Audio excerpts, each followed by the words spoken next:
Thank you, Your Excellencies, ladies and gentlemen. First of all, my thanks go to the organizing for tabling for discussion such an important issue, namely women and their role in security.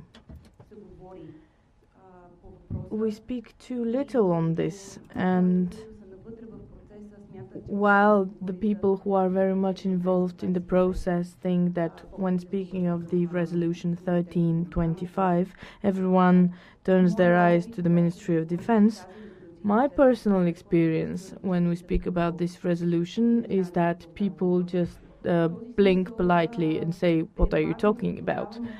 So, in that respect, it is important to continue discussing the resolution and to apply the good practices, to disseminate information as to how women can continue building peace. Now, Resolution 1325 and the related institutions has a founding role because for the first time attention is paid to the specific need for protection of women in conflict areas, as well as on the role of women in peace building and maintaining. The resolution is important not just because traditionally men and women are affected differently by war conflicts. It is also important because, to quote a leader of UN forces in the Democratic Republic of Congo, today it's more dangerous to be a woman than to be a soldier on the front. By the way, about 90% of today's armed conflicts are aimed against civilian population. This only increases the threat against women and more vulnerable groups of society. Women are also a target of one of the most inhumane crimes, that is sexual crimes. This only increases the risk for women in areas of armed conflict.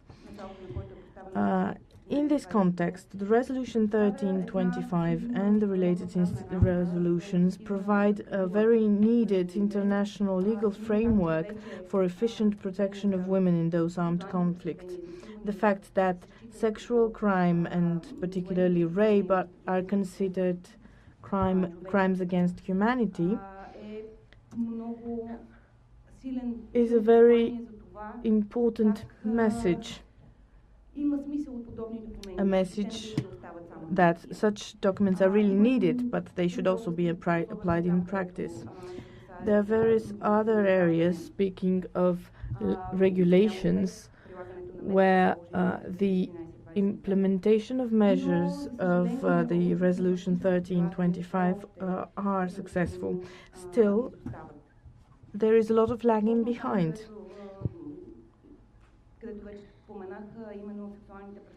So, to speak about those sexual crimes, they are still used as a way of waging war. We don't have systematized information as to the number of victims, women, as to the number of those that have been punished. Many of the culprits of the perpetrators of such crimes have not been punished yet. And regardless of the fact that most countries already have legislation that is against such crimes, many women are still afraid to admit that they have been a victim of sexual crime. The second pillar of the resolution is related to representation of women. In the process of peaceful negotiation, the progress in that regard has only been modest. Currently, the participation of women in negotiation is below 8%, and we really would like to have a stronger voice of women so that they can present their problems and present their approaches to their solution. But in order to have this, we need a representation of about 30 to 40%. So we need 4 or 5 times more women in representation. This requires greater effort on the part of international factors.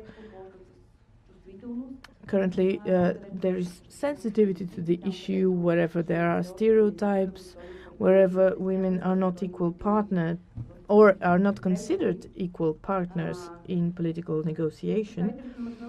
The representatives of the international community try to drive this process, and they really try to make sure that all interests of the participants are protected, but we really need more women in peaceful negotiation.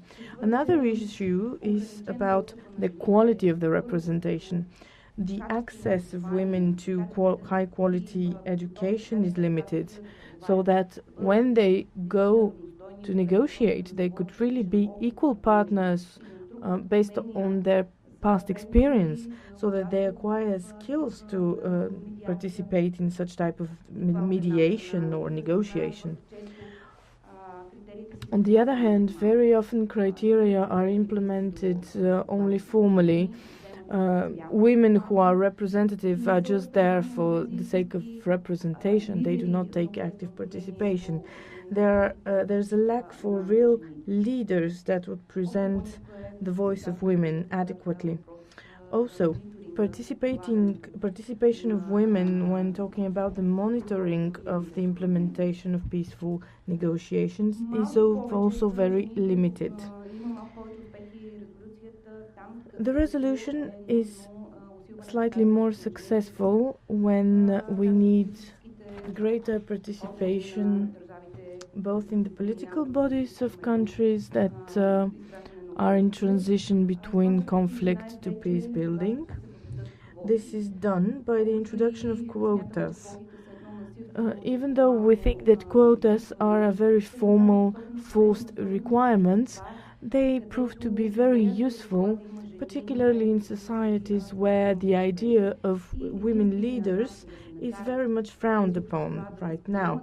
And the only way to make these societies accept women as part of the political governance is to introduce those quotas until at least the attitudes change. Currently, speaking of political representation, we need to talk about the issue of qualitative representation. This means the introduction of election lists or appointing people who have been the so-called grassroots leaders. And instead of this, very often the criteria are only implemented just formally. Still, it is better to have at least a formal implementation than no implementation at all. The third pillar is the issues of equality when working with women affected from conflict within the peace building and peace maintaining missions. Naturally, each participant in such a mission undergoes specific training.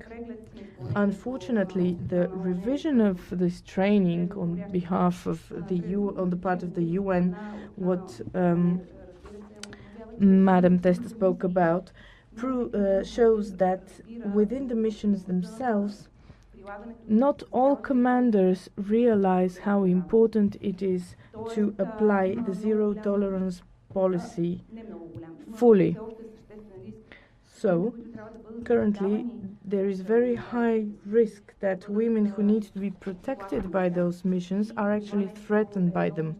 And this is one of the things that we can eradicate relatively fast and easy, so that we really apply this zero tolerance policy more efficiently. A step in this direction is to increase the numbers of women participating in these operations. The idea is that they constitute 20% of the whole staff of the mission until next year.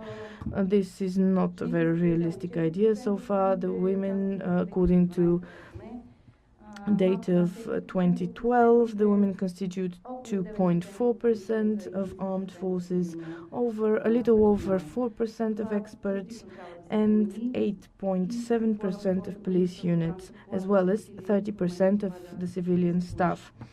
a lot of effort is done to improve this representation. How does the Ministry of Defense see its obligations in that respect? Unfortunately, the Ministry of Defense is not the only actor in charge of applying the resolution. We need that all actors, not just the states, but also the armed forces, the paramilitary forces, know that women's rights are not something that they can ignore. And in that respect, applying the measures in the resolution and the related resolutions is mandatory from now on. The role of international donors is very important here. They need to set as a specific condition in order to provide support, so that this condition is that there should be women represented. I believe that this is the only way, even if it's not perhaps the most politically correct, to really apply the resolution. Another way is to inform more and more women and to stimulate them to require the implementation of the resolution. Once we know our rights, we can claim them. And last but not least, women in peacekeeping missions are a very important factor. We really need to increase their number. I know that, for example, being 14 months in a foreign country away from one's family is a great effort. I do admire women who are able to leave their close ones behind for such a long time in order to help other people. If there are more women like you, I believe that this issue will no longer be here for discussion. Thus, it is important to continue working in that direction, because we need more women in the field, in the theater of conflict. This will lead to changing attitudes. When you go to Afghanistan and when you are seen in uniform, I believe that the opinion of women being a lower class of person will change significantly, because a woman in a uniform has the authority of the peacekeeping community. We heard various examples of success stories related to the application of the resolution. I hope there will be more and more. I do hope, because in women in Western Europe, we have walked this path. It took us centuries, 2 world wars and several regional wars in order to have the idea for equal rights. And as the previous moderator said, we have to fight more rarely in order to be accepted as equal, but it is our responsibility to make the path for women in other parts of the world shorter. That is why we need to have more discussion, more action, and to impose all these measures and actions based on the 1325 resolution, and all the package of measures that the NATO, the UN, and the EU have in order to live in a more peaceful world. Thank you.